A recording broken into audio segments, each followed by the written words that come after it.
The United States, 1857. Slavery, rebellion, and rumors of war. In 3 years, Americans would turn on each other and make history. But yet, in New York City in 1857, Americans were about to write a brand new revival history. The date was September 23rd. A Christian layman named Jeremiah Lamphere held his first businessmen's prayer meeting. That same week, meetings began in dozens of places around the nation. Only 6 men attended Jeremiah's first meeting. 2 weeks later, the stock market crashed. Thousands of families lost everything they had. This birthed one of the greatest spiritual awakenings the world has ever seen. Week by week, the tiny lunchtime prayer meetings grew larger and larger and larger. And by December, Jeremiah's 6 men had become 10,000 men. And they met not every week, but every day. The New York newspapers took notice, and when word spread to other cities, spontaneous revival broke out across the country. In Cleveland and in St. Louis, thousands of people packed downtown churches and theaters 3 times each day just to pray. In Chicago, churches had to have waiting lists for people wanting to teach Sunday school. And all across America, pastors were baptizing 20,000 new believers every week. Revival would hit over 50 nations around the world, changing how people lived their lives. And in England, entire towns were converted. Some towns disbanded their police force because of a lack of crime. So many people came to Christ, churches had to hold services outside just to accommodate the crowd. Truly, the world had never seen anything like this before. Godly men like Jeremiah let God create a global prayer revival. It changed the course of history. And now, people need to know, can history be repeated? Genesis 26:18 tells us Isaac dug again the wells of Abraham. In every generation, there have been revivals, massive moves of the Spirit that changed the course of history. In every revival, there were believers like you who chose to answer the call, to become the one in their generation. Discover your call to be the one in your generation. We're about to take you face to face with history.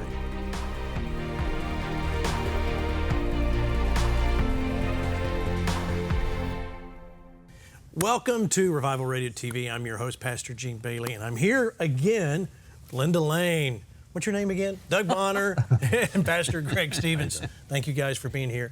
Pastor Greg, I want to start off today talking to you about a subject because you're a senior pastor of a church. And as a pastor, how important really is prayer in the church? It's the power plant. It's the power plant. Explain. It's what drives the engine of the church. Because it's the prayer is not mumbo jumbo. It's it's communication with your Father. That's right. Exactly. And if there's no communication in that body of believers with the Father, corporately or individually, how strong can you be? Yeah, it's true. And you said it exactly. It's communication with the Father, communication with heaven, whether it's for your own personal, I need healing, or direction, guidance. It's the pipeline. Imagine if I had a loving relationship with my wife, and I do. Yeah, Didn't I glad to say hear if. that. quick. But I never speak to her. Oh, my word. I never communicate with her. I never whisper sweet nothings in her ear, except for Sunday morning. Yeah. You see what I mean? If there's no, we go sing love songs on Sunday morning, but all week long we've been distant from one another. It's vital. It's vital. So as we talk about prayer and revivals and stuff, you can't go far in your study in revivals until you hit the Great Prayer Revival of 1857. That's what we're talking about today. Amazing. Now, we've touched on this before, right, Linda? We have. You know, with Jeremy Lamphere and how he did, and, you know, when it started in New York. So let's kind of real quickly kind of recap that, because since we've done that program, we've discovered so much more that happened. So, but for those that missed that, tell us again what happened with Jeremy Lamphere, Great Prayer Revival. Well, basically, on September 23, 1857, he started a noonday prayer revival in New York City. Right. And what was so amazing about it was it only had like 6 people that showed up. And he had been asked to do this prayer meeting. He'd gone through, he distributed brochures everywhere. Yeah, and as I remember the story correctly, he actually distributed 20,000 brochures Yes. at his own expense, used Yes. up all the money, and had a whopping 6 people come. Yes. And he You was know. not a preacher, he was a businessman. Right. Yeah. But the next week he had 20, and for the next couple of weeks it just incrementally increased to the point that he had daily prayer meetings, and it was huge. I mean, he was having hundreds come in. But it didn't start with him. It went back before that. And he actually, we all have a season of prep before God says, here, go for it. And even though he had, such a small number on his first time, his season of prep was under Charles Finney's Boston Friday night meetings. It was under South Carolina, had John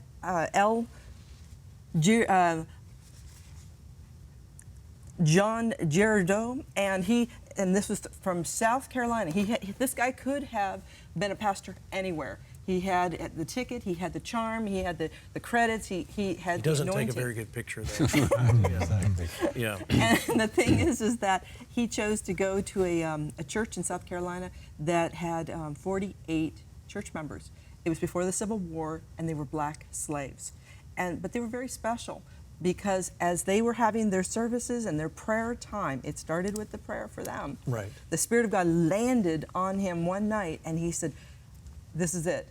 We're here. This is our moment. So for the next 8 weeks, every night he had services, and it didn't matter your economic level, it didn't matter your gender. They showed up, 1,500 to 2,000 people a night. And of that, among those people was Jeremiah Lamphere. And so it was really exciting to discover that gem.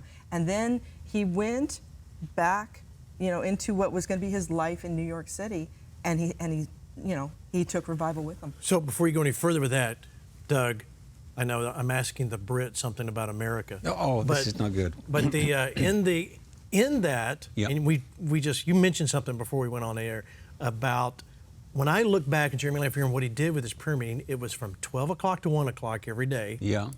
What did he tell people that they had to do?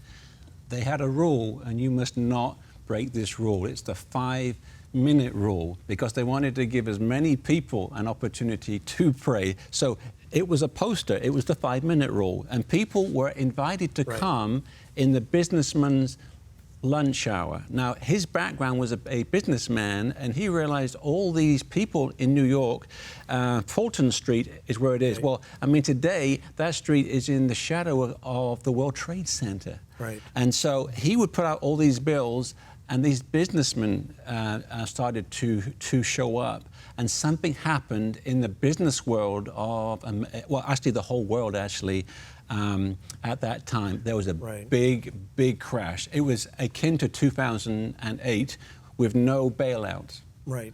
And so all these businessmen would just pile into these prayer meetings. They had 10,000 every day attending prayer meetings. One of the newspapers, they took a reporter and a buggy, and he rushed to as many of these as he could get to. He got to 12, and there was many more. He counted 6,000. So people, instead of turning to despair, were turning to God. It was called in some places a year of grace. In the financial world, it was a year of panic. Right. And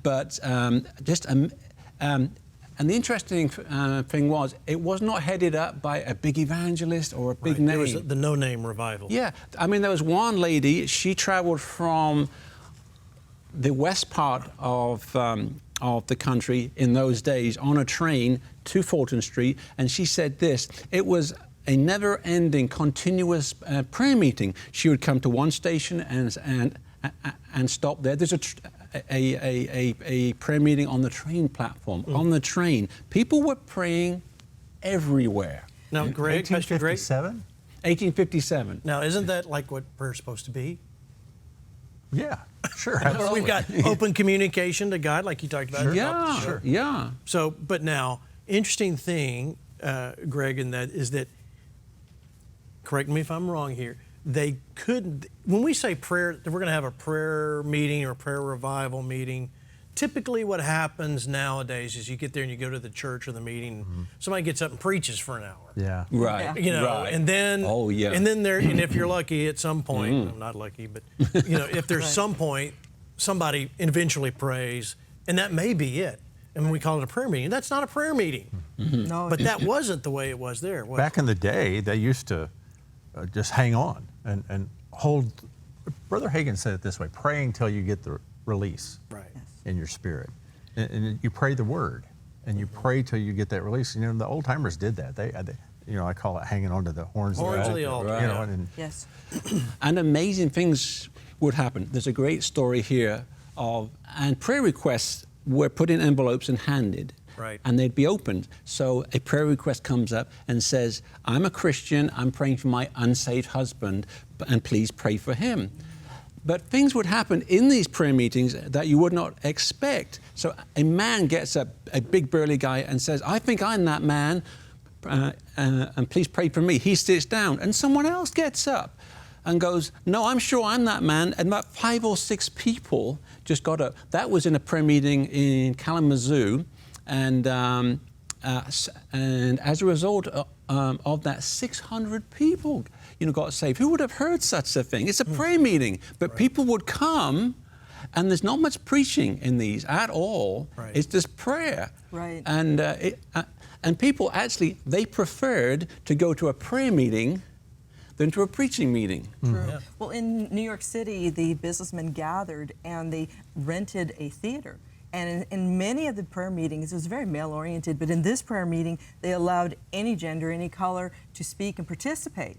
And so, because they were hoping that they'd actually get some of the streetwalkers and so on, you know, get them into this and get them saved. And so, basically, in one of these meetings, a gentleman stands up, and he's a sea captain, and he said that his ship had been shipwrecked, and for 4 days he was lashed to his ship. And he said, finally, God, if you save me, I'll serve you. And so here he was giving testimony in the meeting. And he ended up saying, now it's my quest to pray that all my shipmates will also find Christ. And so later on, he's going out of the same harbor, okay, new ship. And they're having these prayer meetings on the ship. 5 ships coming in have been hit with conviction. They entered that 10-mile perimeter of America, and they just got landed with conviction. And they have started up 5 ships he encountered that were holding daily prayer meetings as well. And the newspapers just caught on to this, and that helped to spread really the revival. And they focused on Jeremiah Lamphere in Fulton Street, and so his name, that's why it always comes up.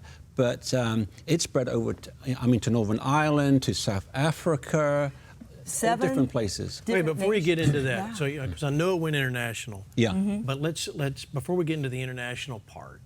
So, Greg, we've got people praying. We've got people every day, and you know what's happening. While we don't usually the words prayer and revival, you don't usually hear those together because you usually kind of think, well, they pray and then revival comes. Right. But it really was a blending. There was revival. I'm telling you, when people stand up in the middle of a meeting and go, "Oh, that's me," It's amazing. that's a revive. That's a refreshing, a renewing. Yep. That something's going on. So we've got this whole thing happening, but there's the date. Why is it it's called September 23rd? See, you guys were talking about it. I've been just sitting here quiet thinking about this because I'm going through the history timeline here. We're just past the gold rush of 1849. Yeah. And we're in 1857. It's just prior to the Civil War. President Buchanan is there.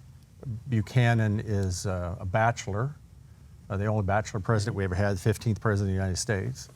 And he's an interesting guy, only guy from Pennsylvania. But his parents are Ulster Scots from Ulster, Ireland. And you just mentioned Ulster. Huge revival there, huge. At the same time? Yep. All of these things you're telling me happened on 23rd? Tasmania had a revival. Transylvania, which would undergo 5 nations and end up being in Hungary, being called Hungary. Ulster Revival. We had South Africa with the Zulus. We had, gosh, there was 8 different ones that we ended up having. Canada. I mean, we've got Lamphere, who's all across Canada. yeah. Okay, but on this date, I mean, there's history that says on that date things were happening. Well, Okay, that's I got it. yeah. 1857 is the Gregorian calendar. That's our calendar. It's not God's calendar. So what is it? September Tishri 15. It's Sukkot. Ah, It's the Feast of Tabernacles. We didn't expect to find this, and when we started running across diaries, and it said the South African revival happened on the exact day as the noonday prayer revival, then I started looking at all these other places I'd found, looking for that same thing to see if that existed, and we found it in 8 countries. Okay, now I've got chili willies on me because the Feast of Tabernacles is one of the appointed feasts of God. He said, these are my feasts, my appointed times. And it's right after the Day of Atonement. Atonement was for the Jews Right. to atone for their sin for the year. Feast of Tabernacles is the atonement for the nations. Oh, my word. That's great. Wow. When the Yeah. Jewish people would atone for the nations and bring them in, it's the wave offering. It's what we refer to as Palm Sunday sometime. And the reason they got so upset at Jesus is because it was happening at the wrong time. It's happening at Passover instead of tabernacle or booths or Sukkot. Yeah. It's when they lived, they to this day they make a little booths for themselves. It's the atonement of the nations. It's the washing of the water. There's a water blessing that the priest would do. Yes. And Jesus stands up in Jerusalem at this time and he says, I'm this living water. If you drink of me, out of your belly will flow water, living water. And so now we've got these revivals breaking out. Yes. Now I want to know why. I want to know if it's a Jubilee year or what. I got to look that so up. quickly, you said 8 nations. So America, Canada, Ireland, Tasmania, Transylvania. which is basically Hungary. Yeah. okay, and South Africa. South Africa. But the So whole bunch. there's actually records that go back and say on this date something happened. Yeah. Well, people are all excited because in 1857, they didn't know what was going on. In fact, even here in the United States, just before that, as a prep, New Orleans, I guess Jesse Duplantis would say Nolans, but basically in New Orleans and in Nashville, and there were several other towns that were considered southern towns, they had this revival that was happening as well. But it's like when the noonday prayer revival happened, and see the thing is it didn't just happen with Jeremiah. Down the street you had the YMCA that was setting up this, you had the businessmen that were renting this theater. Everybody there was this spirit of prayer and this desire for this meeting that just came out of nowhere. And you had obviously Finney that was prepping. You had the South Carolina revival that something happened. But it was just like, it was like the Spirit of God just moved over the earth and this just happened. And So what happened in South Africa? well, there was, in 1856, there were a bunch of people who were prophets. And they were tribal connected. And so it wasn't like what we think of as prophets where it's godly. They were ungodly. They were giving out prophecies that were intended to harm the people.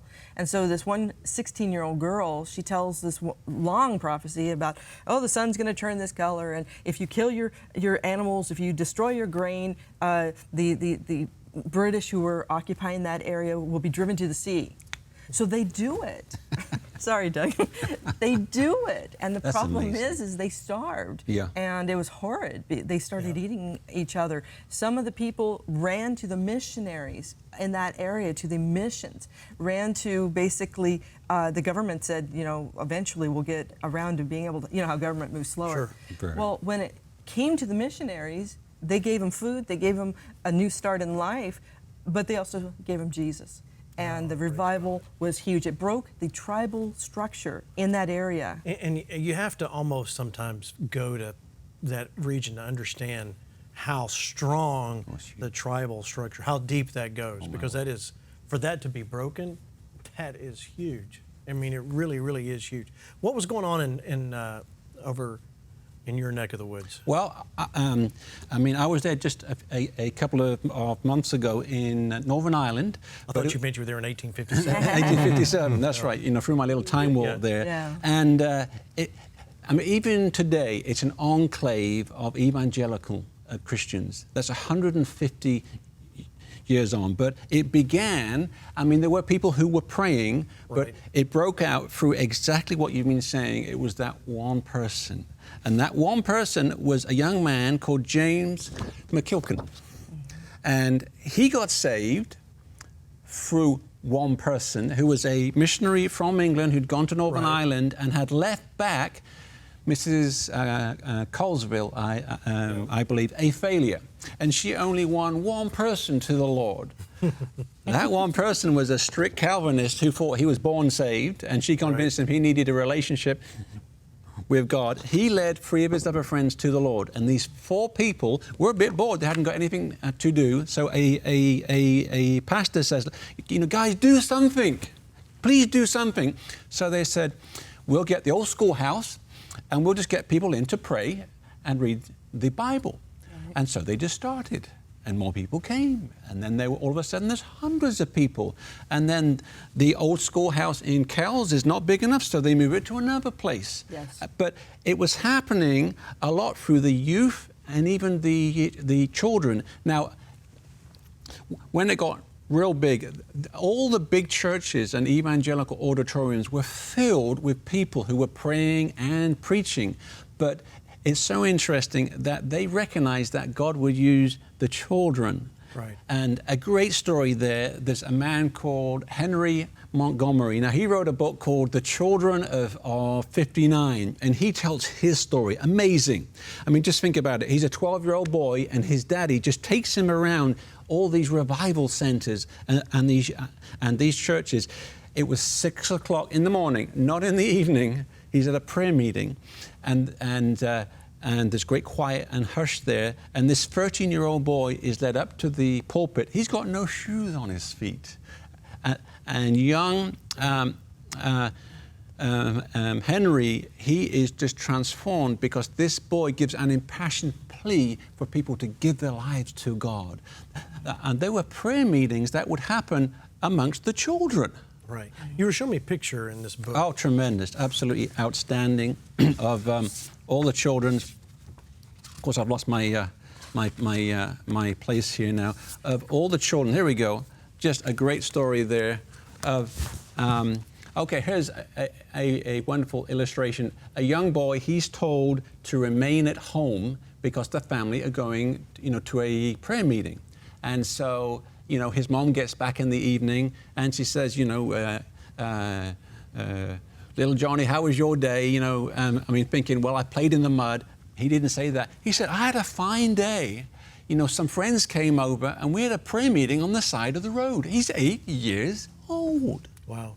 And then there's a pastor. He finds out that 30 of these 8 and 9-year-olds have been meeting for like 3 or 4 days now for prayer. And they would pray for their unsaved friends. And the church elders were not afraid, to pluck these young ones up and put them in the pulpit. Interesting. And that's huge. Again, that they were not afraid to put a child in the pulpit. Mm-mm. True. Wow, Yep, especially there.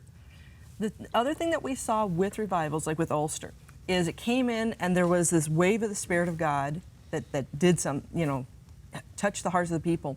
And then there would be a second wave that would come through. They sent Dr. William Gibson and Reverend William McClure to check out the American revival. And when they came back, that's when the revival just exploded. France had the same thing, where they basically had the revival that started 1857 at the time period. It went through the elite of Paris, and it was instrumental in what brought Paris and all the leadership there into their first ever democratic election, from being a royal king, or limited king, leadership. They sent someone to, Reverend Monod, to America, and he takes it back, and they have revival that goes all the way through, literally an awakening in France. And Now, doesn't any of this sound familiar with Azusa Street, how they were doing that? Yeah. Remember yeah. how they came into Azusa? He's the same back? yesterday, today, Forever. and forever. Yeah. Yeah. And the Lord God changed not. Yeah. And you know what? These guys, that we've spoken about before were influential in their writings. And this gentleman here, you know, his writings, he had the orphanages in the 1800s, and so, you know, people would get these and get hungry and get praying, and wonderful things, you know, just started to happen. This was a Scottish evangelist, Robert Haldane, and he was involved in the UK side of things, and he went to Geneva, Switzerland, just to a town there, you know, a little school where there were 25 people learning about God, and when they had a desire to do something for God. So he found out that 16 of them were not saved. So he began holding weekly meetings in his home to talk to these guys about the Lord, and 16 of them accepted Christ. Four of those guys, and they created a network that would go on to become called La Revel, and there was a German version, and there was a Swiss version, and it would give Germany 30 years of revival, and it would impact France so hugely. But basically, one guy, he wasn't even in those places for very long. Just a few months out of his whole life, and it transformed in those nations. I mean, all over, it's not just one person, it's one person, and then one person, and then one person, and then one person. So everyone could be that one person. It's That's exactly what you've been saying, Gene. Yeah, the ability. So what do you think, Pastor Greg, with this prayer revival, what did America get from this? Listen, you mentioned it earlier, we're on the heels of the Civil War. We're on the beginning of the Civil War. This is just prior to. Right. We've had 1,415 banks go belly up. And see, that's what's an interesting thing, because if you read Buchanan was very much against us having financial reserves in America. I mean, Why was he against I don't know. He just didn't think it's a crazy thing, isn't it? I mean, beginning of the year of... You may have had a quote on that. Yeah, oh yeah. I mean, beginning of the year of that great revival was the year of the financial... and we've got gold from the gold rush. Yeah. So he said in his inaugural address that he was embarrassed by having too much of a surplus, and yet 9 months after that, it's all gone. I can't prove this. I'm just going from my gut here, Pastor Gene. Yeah. I think it got us Abraham Lincoln. You know, every week we come here, guys, and we talk about revival history. And listen, the reports come in really from all over the globe. People that watch us every week that are so interested in what God's doing, not just through history, but doing now in revivals. We've had pastors come up and talk about, hey, thanks for doing our research for us. So, you know, we're preaching it. That's right. Listen, I just want to tell you, thank you all for supporting the Believer's Voice of Victory Network. Because of what you do, it allows us to bring this program to you every week. And I just want to say thank you. Keep your support coming. And we'll see you next time right here on Revival Radio TV.